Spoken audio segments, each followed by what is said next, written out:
이 시간 하나님 말씀 보도록 하겠습니다. 하나님 말씀은 요한일서 1장 9절 말씀입니다.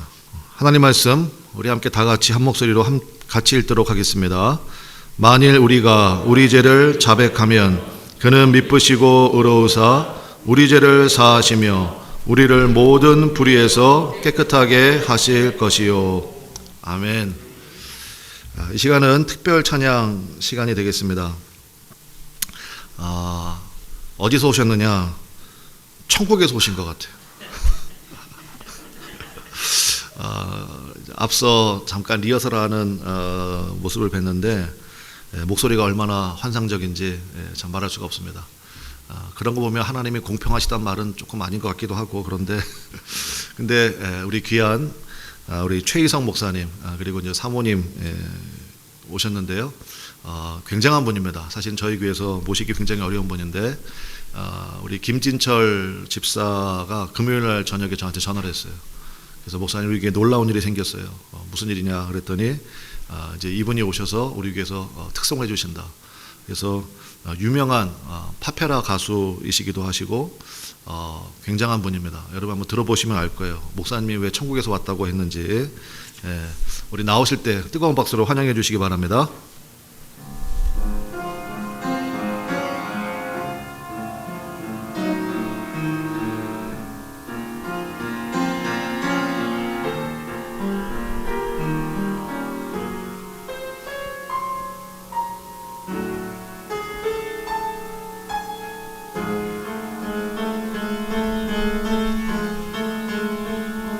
하나님 사랑 날 위하여 하늘 영광 버리고 오셨네. 저 높은 별 넘어 낮고 낮은 땅 위에 갈보리 언덕 십자가 지시고 물과 피를 흘려 죽으신 주 나에게 생명의 길 보이셨네.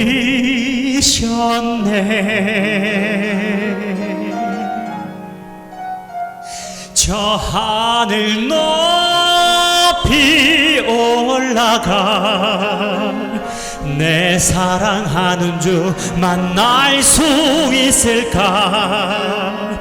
저 바다 끝에 달려가 내 사랑 내 주님을 배울 수 있을까? 하나님 사랑 그 사랑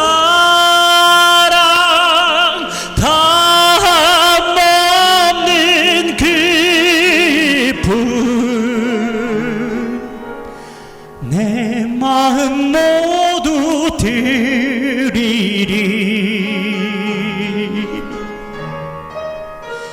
나는 주의 것 주님 내 구주니 아무것 부족함 없겠네. 나 주 안에 살고 주님을 내 안에서 살리 영원토록.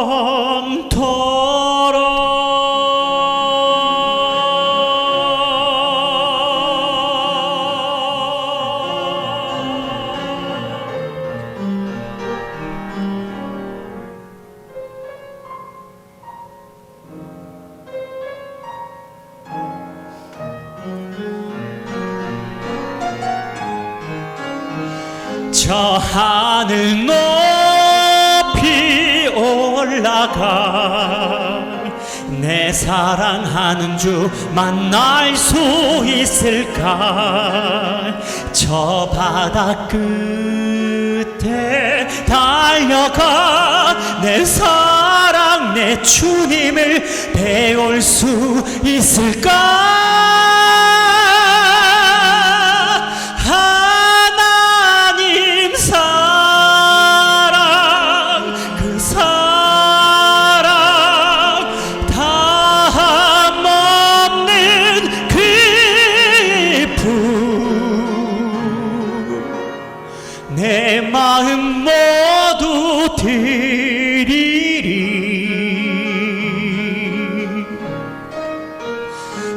나는 주의 것 주님 내 구주니 아무것 부족함 없겠네 나 주 안에 살고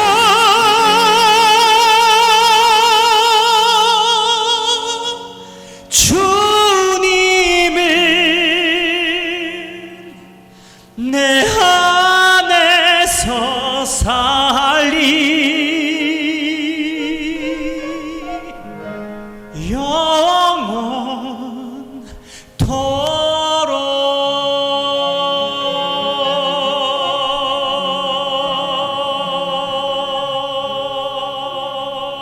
영원토록 아멘.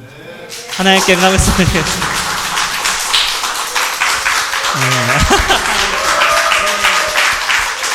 오직 예수이죠. 네. 저는 천국에서 온 사람은 아니고요. 천국을 바라보면서 걸어가고 있는 여러분과 함께 이렇게 동행하고 있는 한 사람일 뿐입니다. 우리 진철이 형님을 10년 전에 만나서 참 저에게 많은 좋은 것들을 준 너무 사랑하는 형님입니다. 늘 주기만 해서 받기만 했는데 어떻게 제가 이제 저도 한 10년 사역을 하다가 지금 좀 방학을 맞이했는데 이제 좀 형에게 받은 사랑을 좀 저도 돌려줄 수 있는 시간이 되었는데 형은 정말 좋은 거는 늘 자랑하는 편이라 우리 집 앞에 진짜 좋은 교회가 있어 정말 좋은 목사님 계셔 우리 성도님도 너무 좋아해요 아주 그냥 귀에 못이 박혀가지고 어딘지 한번 봐야겠다 해서 오늘 이렇게 초대받아서 왔고요 아내와 함께 기쁜 마음으로 왔습니다. 우리는 하늘나라를 향해 가는 사람들이잖아요. 근데 하나님은 이렇게 보물을 우리에게 가장 가까운 데 심어 주신 것 같아요. 우리가 가는 길에 넘어질 때도 있고 실망할 때도 있고 지칠 때가 있는데 하나님은 사람들을 통해 하나님의 신실하심을 보여주실 때가 있잖아요. 특별히 오자마자 형님이 우리 교회 목사님 여기서 28년을 지키셨어 하는데 상상도 안 될 시간을 사모님과 함께 24년이요? 3년이요? 23년이랍니다. 그래서 저 인간 맞아요. 하나님은 그렇게 우리 목사님을 통해 보여주시는 것처럼 우리가 하늘나라를 가는 그 여정 속에 우리를 늘 채우시고 지키시고 인도할 줄 믿습니다. 그 좋으신 하나님 찬양하고 가겠습니다. 두 번째 곡 이제 마지막 곡인데요. 참 좋으신 주님 전해드리고 또 하나님 말씀 듣도록 하겠습니다.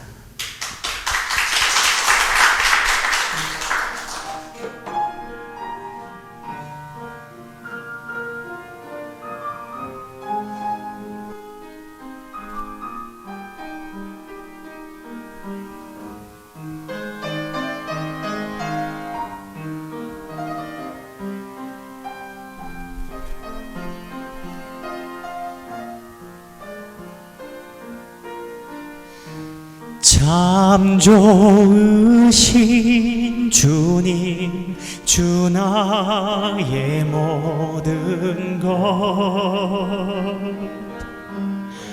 늘 가까이 계시니 나 부족함 없네 내 영이 공할 때 내 맘 낙심될 때 내 품에 안기라 주님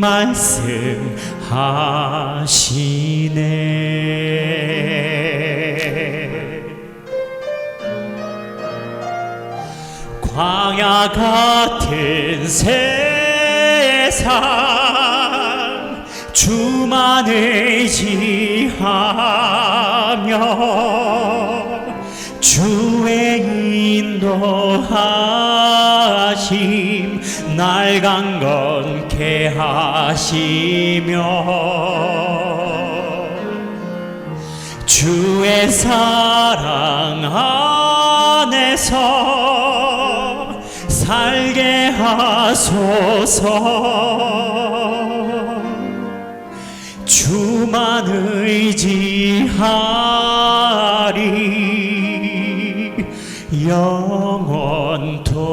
영원토록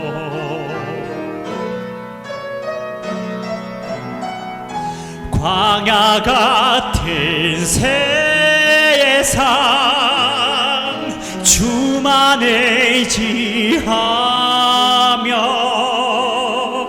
주의 인도하심 날 강건케 하시며 주의 사랑 안에서 살게 하소서 주만 의지하리 영원토록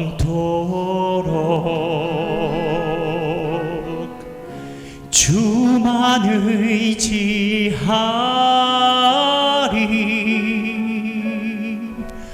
영원토록.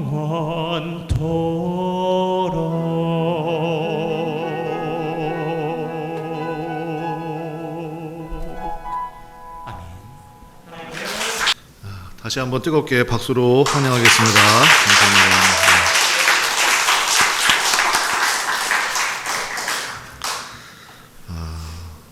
좋은 기독교 영화를 한 편 본 것 같아요.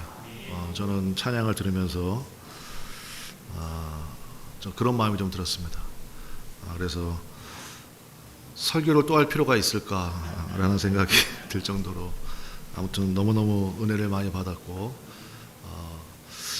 저는 개인적으로는 하나님의 굉장한 위로와 함께 하나님의 하나의 스토리도 보게 된 것 같고요. 그 다음에 우리 최희성 목사님 또 귀한 사모님 통해서 하나님께서 우리 교회에 보내시는 격려다 이런 생각이 좀 들었습니다. 그래서 우리 좌우 앞대로 한번 축복하겠습니다. 곧 뜹니다 하겠습니다. 자, 좌우 앞뒤로 한번 좌우 앞뒤로 축복하겠습니다. 우리 교회도 곧 뜨게 될 줄로 믿고. 자, 시작. 축복. 이제 곧 뜹니다. 아멘, 아멘. 제가 지난번 우리 교회 성도님 놓고 이제 새벽마다 기도하는데, 우리 교회 성도님은요 이상하게 참 사장님들이 많아요. 사장님들도 많고, 그래서 이제 곧 때가 됐구나 그런 생각이 좀 들었는데, 우리 최 목사님 귀한 찬양의 고백을 들으면서 제 마음에 그런 확신이 왔습니다. 우리 하나님의 귀한 은혜의 역사 우리 가운데 곧 임하게 될 줄로 믿습니다. 목사님, 사모님 너무너무 감사합니다. 우리 하나님 말씀, 회개만 하다가 끝나지 않는 사람이라는 제목으로 우리 하나님 말씀 증거하도록 하겠습니다. 여러분은 어떠신지 모르겠지만 저는 그런 질문을 좀 많이 받습니다. 무슨 질문이냐면, 예수 믿는 사람은 참 편리하다는 거예요. 그러니까 좋게 얘기하면 편리한 거고, 좀 나쁘게 얘기하면 너무 이기적인 거 아니냐. 그래서 제가 왜 그러시냐 그랬더니, 듣자 하니 회개만 하면 다 어떤 죄든지 다 용서된다면서요.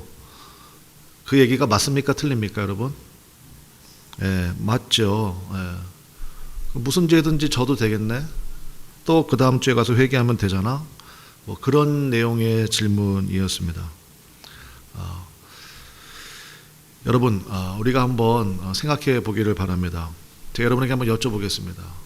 우리가 예수님을 믿는데, 예수님을 우리가 나의 구주로 고백하잖아요. 그러니까 참 남들 다 휴가 가는 이런 시점에 또 우리는 주님 앞에 참 습도도 놓고 아마 나올 때 굉장히 아마 힘드셨을 거예요.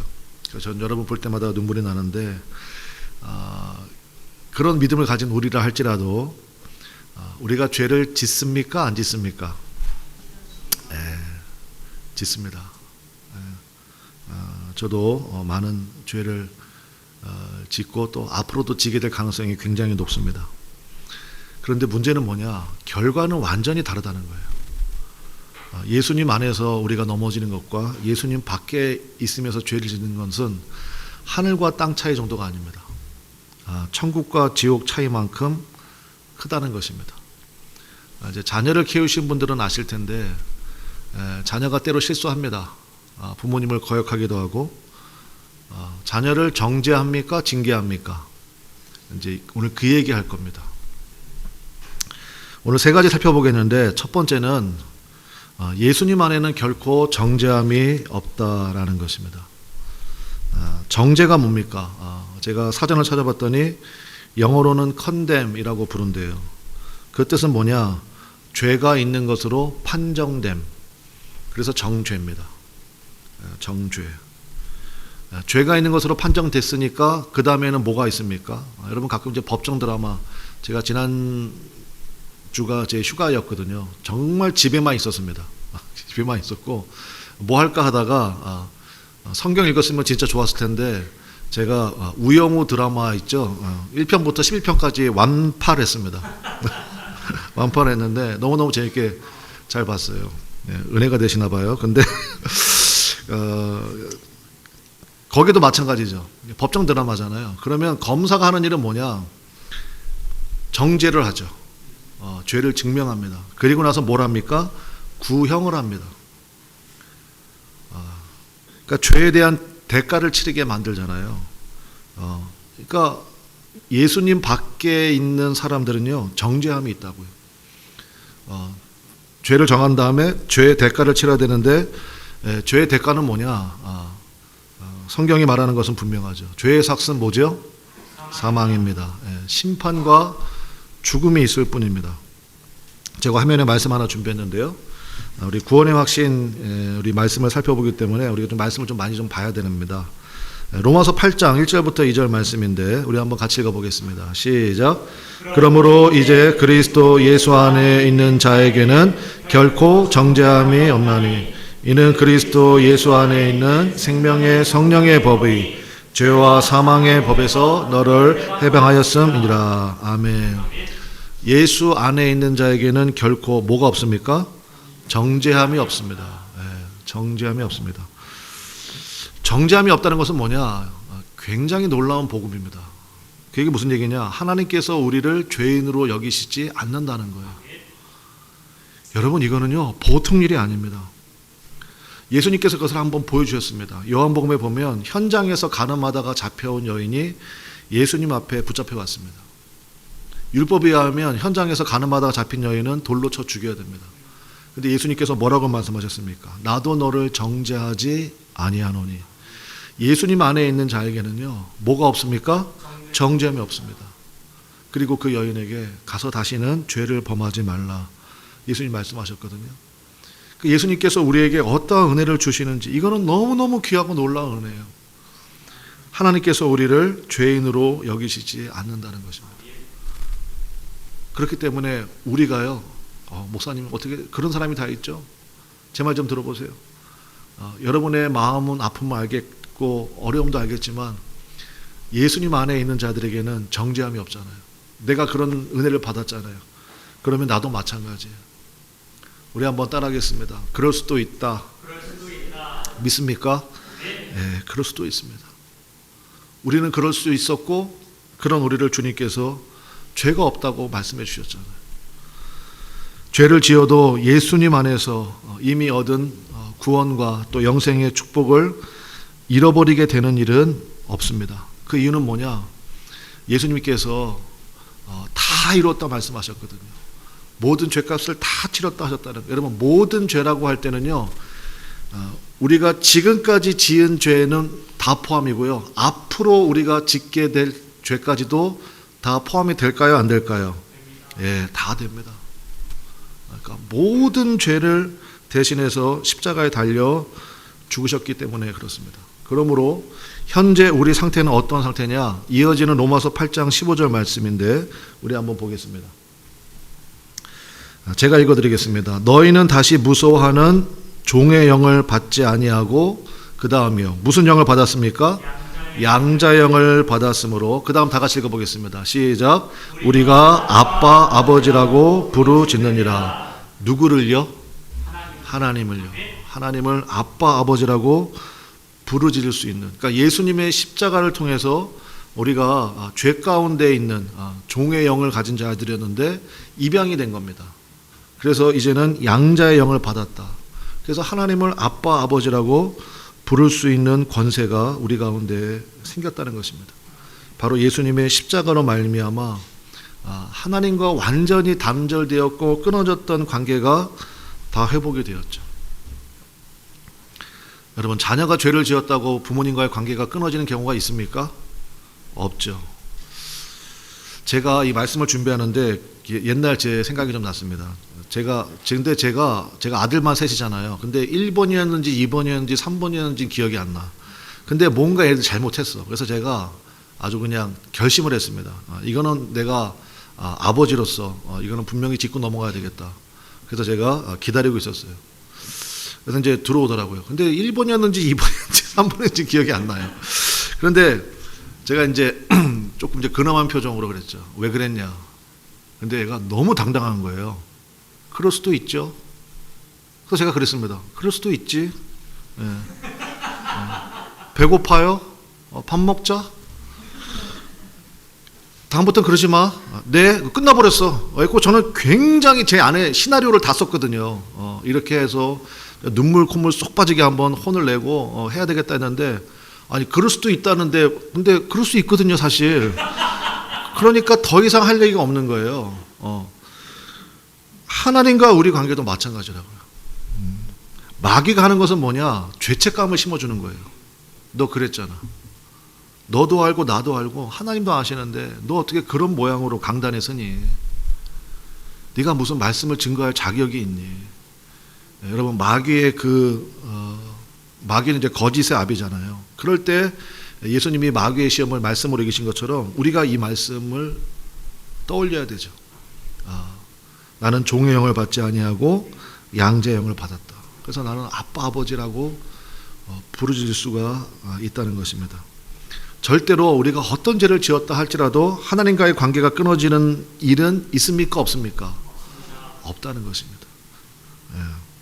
예수님의 보혈로 맺어진 하나님과 우리의 관계는 영원히 끊어지지 않습니다.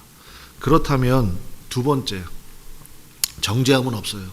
그러나 두 번째, 우리 한번 따라합시다. 징계와 책망은 있다. 히브리서 12장 6절 말씀인데 우리 한번 보시겠습니다. 히브리서 12장 6절 우리 한번 같이 읽어보겠습니다. 시작. 주께서 그 사랑하시는 자를 징계하시고 그가 받아들이시는 아들마다 채찍질 하심이라 하였으니. 아멘. 이 말씀에서 여러분이 만약에 밑줄을 쳐야 된다 그러면 어디다 밑줄을 치시겠습니까? 징계하시고 채찍질 하신다에다가 치실까요? 사랑하시는 자, 또 받아들이시는 자녀들마다.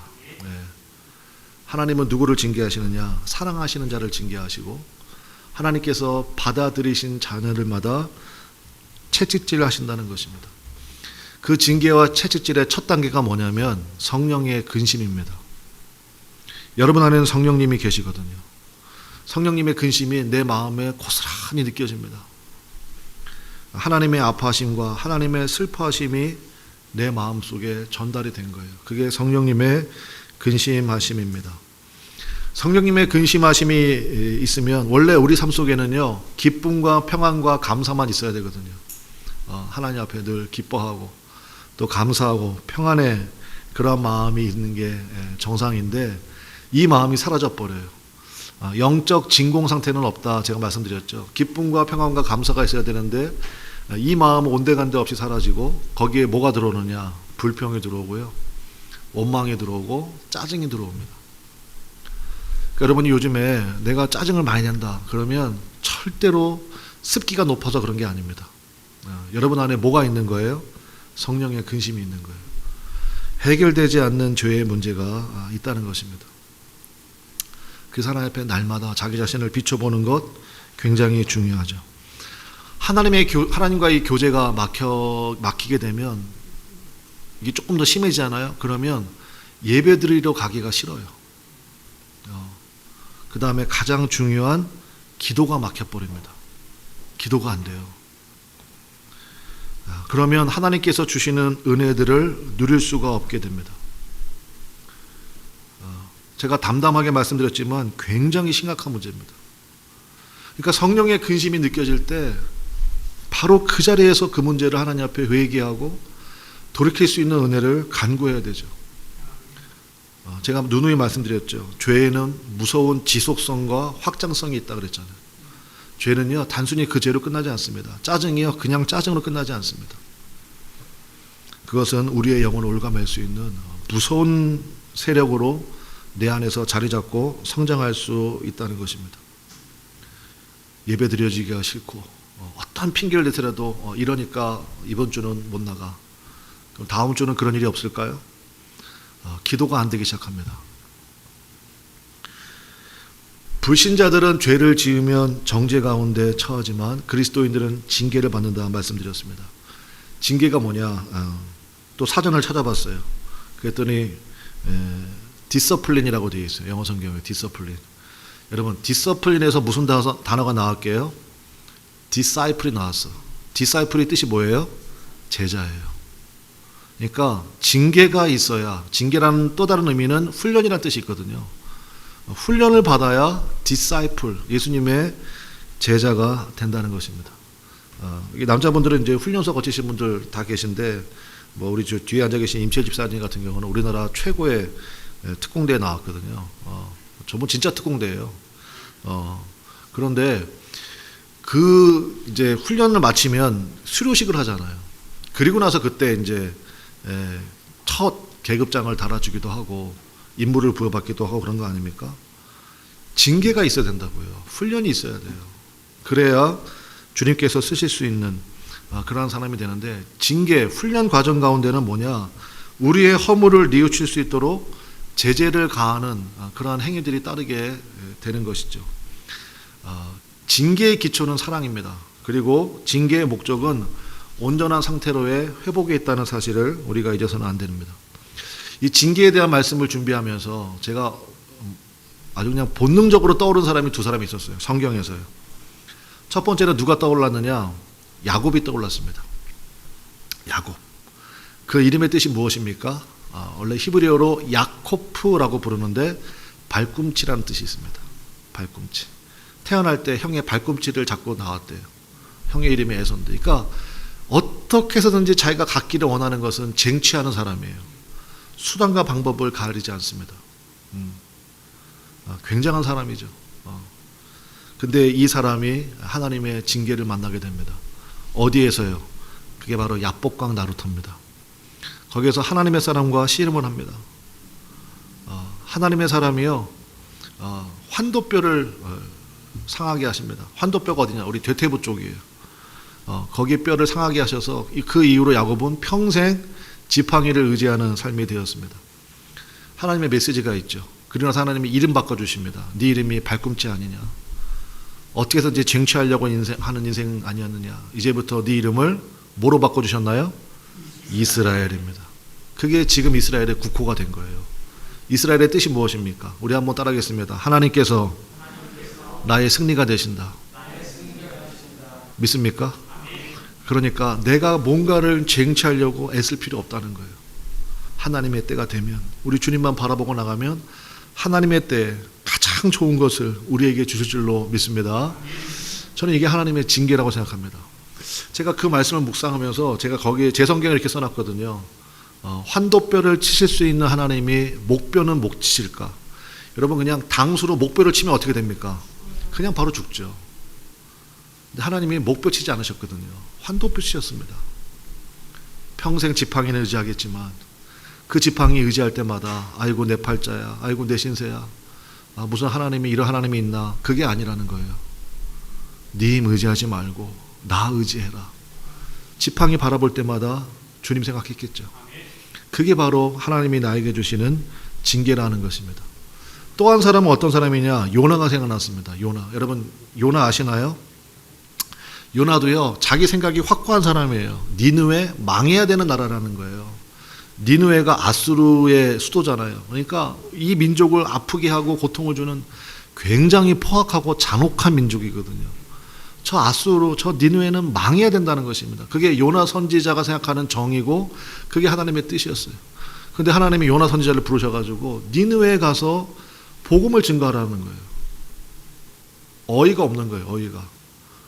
불과 유황을 쏟아부어도 시원치 않은 마당에, 그러니까 니느웨는, 요나는 하나님에서 종이니까 알거든요. 나를 보내신다?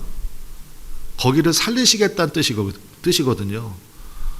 그렇잖아요. 하나님께서 그냥 진멸하시면 끝나는 건데 하나님의 종을 보내시겠다는 것은 살리시겠다는 하나님의 뜻이 있다는 것을 너무너무 잘 알거든요, 요나가. 그래서 요나는요, 그게 못마땅한 거예요. 그래서 반대 방향, 다시스, 지금의 스페인으로 도망가 버렸습니다.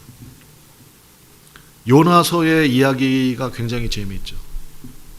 거기 보면 그렇게 반대 방향으로 도망가는 요나를 위해서 하나님이 준비하신 것들이 계속 나옵니다. 큰 풍랑 준비하시고요. 그 다음에 뭐 준비하셨나요? 제발 고래라고 하지 마세요. 성경에 고래라고 안 나와요. 뭐라고 나와요? 큰 물고기예요. 제가 왜냐하면 어떤 분이 논쟁하는 거 봤거든. 고래는 등치는 크지만 위가 작대요. 사람이 절대 들어갈 수 없대. 그래서 제가 한 대 쥐어박으려다가 성경에 고래라고 안 나와. 그러니까 하나님께서 특수 제작한 물고기 있을 거 아니에요. 요나를 위해서. 그러니까 큰 물고기예요. 큰 물고기 준비하셨죠. 그래서 하나님께서 물고기에게 요나 3일 동안 삼키고 있으라고 그랬어. 그러니까 여러분 소화는 하지 말고. 그러니까 3일 동안 소화불량으로 있었던. 그러니까 얼마나 힘들었겠어요. 큰 물고기 순종해요. 그 다음에 하나님이 뜨거운 태양 준비하시고 박넝쿨 준비하시고 그 다음에 심지어 벌레 한 마리도 준비하십니다. 제가 뭐 요나서 이야기는 다 하진 않을게요. 그러니까 그 요나서의 이야기는 뭐냐면 봐라. 이 모든 피조물들은 하나님 말씀에 기쁨으로 순종한다. 우리 한번 따라하겠습니다. 손가락을 이렇게 드세요. 이렇게 들어봐. 자, 따라하세요. 나. 요나는 누구예요? 나예요. 그렇게 하나님 말씀을 그러니까 요나서 이야기는요. 저 아수르의 수도인 니느웨에 있는 수만 명의 영혼들을 살리는 이야기라기보다는 요나. 그렇게 하나님 말씀 죽어라고 안 듣고 불순종하는 나 하나를 회개시키기 위한 이야기. 그게 바로 요나서의 이야기 아니겠습니까? 그러니까 하나님께서 나에게 주신 그런 상황들이나 환경들을요 그렇게 바라볼 수 있어야 돼요. 그렇다고 그러면 지금 나의 가운데 혹시라도 내 마음을 아프게 하고 힘들게 하는 사람이 있다면 굉장히 고마운 사람이죠. 왜냐? 그 사람 덕분에 내가 하나님 의지하게 됐고요. 그 사람 덕분에 내가 교만하지 않게 됐고 그 사람 덕분에 내가 기도할 수 있게 됐어요. 하나님이 우리 가운데 그래 내가 너 얼마나 사랑하는지 알지? 네가 구하지 않아도 너에게 필요한 거 다 주고 은행 계좌에는 잔고가 넘쳐나고 할렐루야. 그 다음에 필요한 모든 것들 넘치게 해주시고 자녀들은 그냥 취직 잘 되고 남편이나 아내는 너무너무 갈수록 사랑스러워지고 그러면 여러분 갈수록 기도가 깊어질 것 같아요? 네, 여러분 그럴 수도 있죠. 근데 대부분은 그렇지 않더라는 것입니다. 그래서요 반드시 징계가 필요합니다. 그래서 하나님께서 우리에게 주실 축복들을 담는 그릇이 준비되는 거예요. 마지막 세 번째. 그러면 오늘 설교 제목이죠. 회개로만 끝나지 않는 인생이 너무너무 소중하다는 것입니다. 그러니까 어떻게 하면 죄를 이길 수 있느냐. 오늘 이 말씀. 우리 예수 믿는 사람에게는 정죄함이 없다. 단 뭐는 있다? 징계와 책망은 있다. 그러면 징계와 책망을 통해서 우리가 하나님이 결국 우리에게 원하시는 건 뭐냐? 그 습관적인 죄, 은밀한 죄를 끊어버리라는 거예요. 어떻게 하면 죄를 이길 수 있느냐? 두 가지만 우리가 기억하겠습니다. 첫 번째는 뭐냐? 새 사람이 되었다는 것을 확신하시기 바랍니다. 뭐가 되었다고요? 새 사람이 되었다는 것. 고린도후서 5장 17절 말씀인데 우리 한번 보겠습니다. 같이 읽어볼까요? 시작.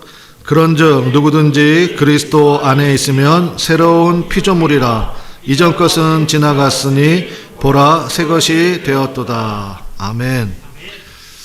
죄를 이기기 위해서는요. 우리가 예수님을 영접했잖아요. 그러니까 하나님의 관점에서 나 자신을 바라볼 필요가 있습니다. 그게 영안의 눈을 뜬다. 그렇게 표현하기도 하는데 그게 무슨 얘기냐? 내가 어떤 사람인지를 알게 되는 거예요. 내가 어떤 사람인지. 그전에는 내가 세상에 속한 사람이었어요. 근데 이제는요. 하나님께 속한 사람이 되었습니다. 여러분 그거 아십니까? 여러분의 이름이 하나님 나라의 생명책에 여러분의 조남이 기록되어 있다는 사실을 여러분 아시나요? 정말 아십니까? 그전에는 우리가 마귀의 자녀였는데 이제는 하나님의 자녀가 되었습니다. 그래서 사탄 마귀는 절대로 우리에게 손가락 하나도 댈 수가 없습니다. 그냥 손가락 댈 수 있다고 거짓말할 뿐이에요. 절대로 손댈 수 없습니다. 그전에는 죄가 지배하는 사람이었는데 이제는 은혜가 지배하는 의의 종이 되었습니다. 그 증거가 뭐냐? 내가 새 사람이 되었다는 증거가 뭐냐? 기준이 달라져요. 기준이. 그전에는 술 마실까 말까가 고민됐어. 그 이전에는 맥주를 마실까 소주를 마실까 막걸리를 마실까 이게 고민이었거든. 에이, 섞어 먹자. 섞어 먹고. 그 다음에 처음처럼을 마실까 참이슬을 마실까. 목사님 왜 이렇게 잘 알아요? 조사해 봤어. 조사해 본 거야. 그래고 나는 이슬 같은 여자니까 이슬 마셔야지. 예, 그런데 그러고 나서 또 뭐 처음부터 새로운 마음으로 다시 처음부터 마셔야지 뭐 이런데요 사람들이. 그러니까 그런 기준이었던 사람이요 하나님과의 관계가 깊어지잖아요. 그러면 기준이 달라진다고요. 기준이. 에베소서 말씀이 바로 떠오릅니다. 술 취하지 말고 뭐에 충만함을 받으라? 성령의 충만함 받으라. 주님 제가 이제 술을 마실까 말까 이게 죄냐 아니냐 여기에 머물지 않고 성령 충만함 받은 이것이 나의 고민 되기 원하고 이것이 나의 기준 되기 원합니다. 이렇게 완전히 달라진다고요. 예배를 드리지 못함이 괴로움이 되고 더 하나님 앞에 충성스럽게 서지 못한 것이 아쉬움이 된다고요. 그래서 하나님과의 관계가 깊어지면 깊어질수록 기준이 달라지기 시작합니다. 기준이. 두 번째는 뭐냐? 우리 한번 따라합시다. 죄를 고백하고 회개하라. 네, 오늘 본문 말씀이죠. 우리 화면에 준비해놨는데 한번 봅시다. 요한일서 1장 9절인데 제가 읽을게요. 만일 우리가 우리 죄를 뭐하면? 자백하면 그는 미쁘시고 의로우사 우리 죄를 사하시며 우리를 모든 불의에서 깨끗하게 하실 것이요. 제가 설교 서두에 어떤 분에게 질문을 받았다 말씀드렸죠. 그 질문에 대한 답을 드리겠습니다. 예, 우리가 어떤 죄를 지었든지 그것이 무슨 죄든지 간에 아무 상관없습니다. 회개하면 주님이 다 용서해 주십니다. 그런데 회개는 굉장히 어렵습니다. 여러분 죄를 자백하는 게 쉽습니까? 어렵습니까? 아내에게 잘못했어요. 여보 내가 미안해. 정말 잘못했어. 고백하는 거 쉬워요? 어려워요? 예.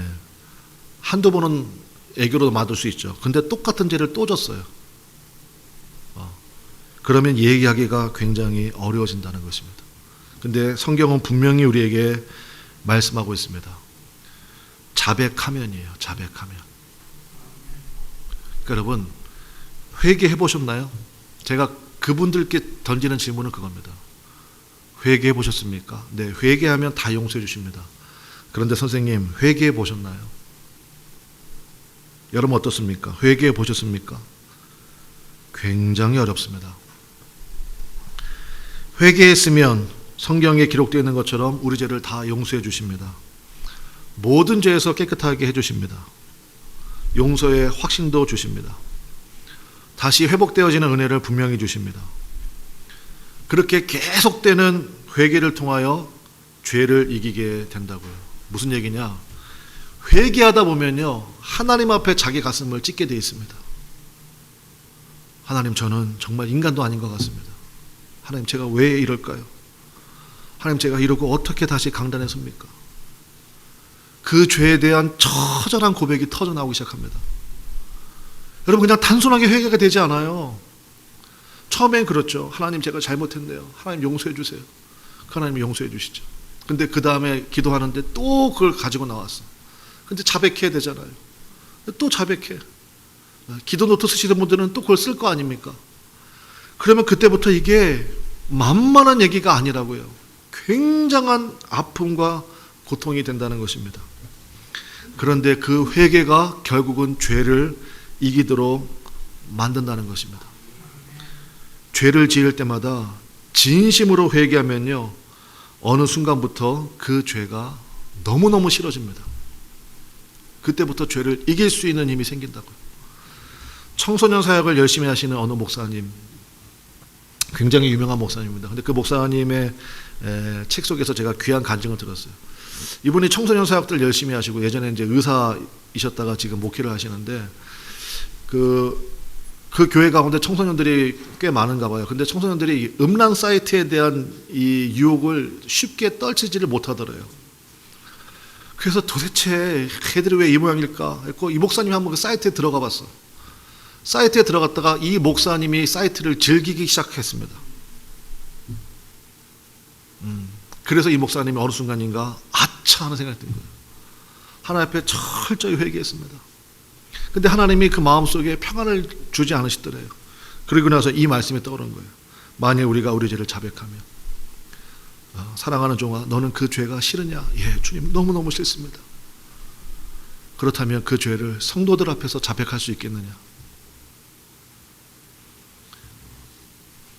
굉장한 씨름하셨대요. 주님과 나와의 관계에서 해결하면 되는 거 아닙니까? 근데요, 그러면 된다라는 마음이 들면서도 또 하나님께서 성도들 앞에 자백할 수 있겠느냐? 그래서 이 목사님이 하나님 앞에 두 손 들었어요. 예, 자백하겠습니다. 그래서 예배 시간에 자백을 한 거예요. 근데 교인들의 얼굴을 보고는요, 도저히 못하겠더래요. 그래서 어떻게 했느냐? 뒤돌아서서 했대요. 교인들의 얼굴은 차마 못 보고 해서 뒤돌아서서, 여러분, 제가 사실은 이런 음란 사이트에 접속을 해서 이런 계기였는데 어느 순간 이걸 즐기는 저의 모습을 봤습니다. 여러분, 정말. 근데 이 목사님이요, 진심으로, 그러니까 막 하면서도 목사님 막 울먹울먹 한 거예요. 근데 그 다음에 놀랍죠. 여기저기서 흐느끼기 시작한 거예요. 회개의 역사가 나타난 거예요. 회개의 역사. 성도들 가운데.